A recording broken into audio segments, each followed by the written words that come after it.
Tell us your name and what did you do? My name is Demonte Outlaw, and I just won Greenville this past weekend and playing Floowandereeze, and I'll just hop straight into the deck profile. Nothing crazy on the birds, just 3 Verbena, 3 Eglin, 1 Toucan. I did play double Stree. I feel like I need as many little birds as possible to start the combo because that's the biggest Achilles heel, is not having a little bird to start with. And this one is pretty much the most common effect because there's always a card in the graveyard. So I feel like that boosts that over the Toucan. As far as tribute monsters, I was on double Impin, Apex, and Ryza. I think this is a good balance. A lot of people cut Apex. I don't really agree with that. I feel like sometimes you need the negate. So it's just best to keep it in. It came up a lot for me during the tournament, and I have trouble cutting it. Ryza is the MVP. Ryza plus Harpy Featherstorm, Infinite Loop. I was doing it to people all day. And you know, it is what it is. And then for obviously the mandatory cards, I was on double statue instead of single statue. Most of the time they have an out to it, but a lot of times they use all the resources to get past the one. And like mainly people cited lightning storms to out it, and then once they out it, I can just resummon the second one and just continue to keep them under the floodgate. So that's why I updated 2. I think 2 is a great number. The only hand trap I play is Shifter. I feel like Ash is not needed. I think people are playing Ash also, but I feel like it doesn't do enough to justify playing it because playing Ash takes away from either a starter or a Shifter that you could have. And I feel like you can just do more just not even playing Ash in the first place. On to the spells. I'm on Prosperity. A lot of times you just need one card in particular to make your hand work. I think Extravagance is cool if you can't really get access to Prosperities, but I think this is the overall better card because you get to directly pick what you need and it's not just a random throw up in the air. I'm on 3 Duality. Obviously, I think that's pretty common. I need to explain it. 3 Map. I'm on 3 Advent.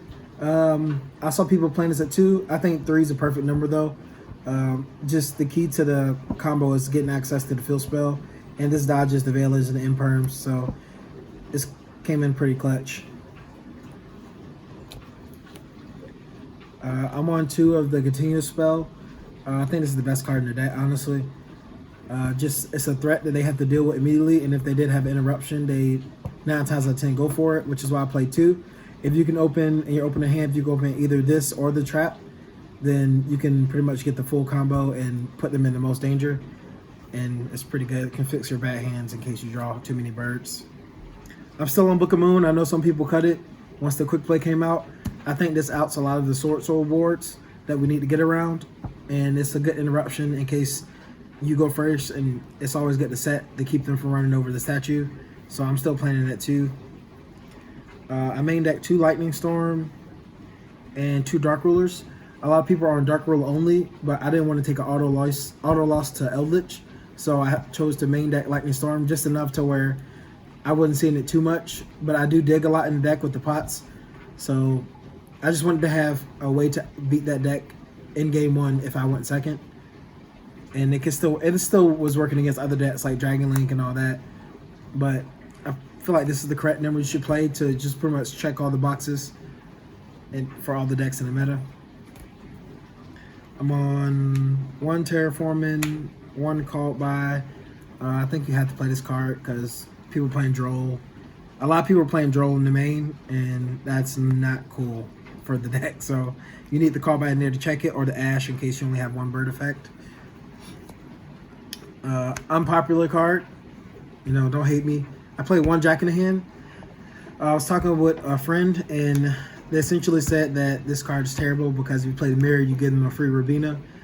I agree, but if you're not playing the mirror, then this gives you an Eagle or Stree at worst case scenario because they're obviously going to take the Robin to block you. But I considered just playing another bird in place of this, but just to have the option to pick between Eagle or Stree or Toucan, it was just too good to make it exactly a bird because I want to alter it up a little bit when I'm in the middle of a game if I already have that bird in hand. I'm on one of the trap. I've considered putting it to 2. I'm still on the fence about it. 1 was beautiful. Sometimes it was banished when I needed it, and I had to use a toucan effect to get impin. So it had to stay banished. But I might bump it to 2, but 1 would work really well for me. Now I'll go to the extra. All right, for the extra deck, I was on 1 Mirage. This is just pretty much to change up types so I can get around stuff like there can only be 1. Same thing in case I got locked out. There can only be 1. And I just use those to get me to the Phoenixes so I can out it.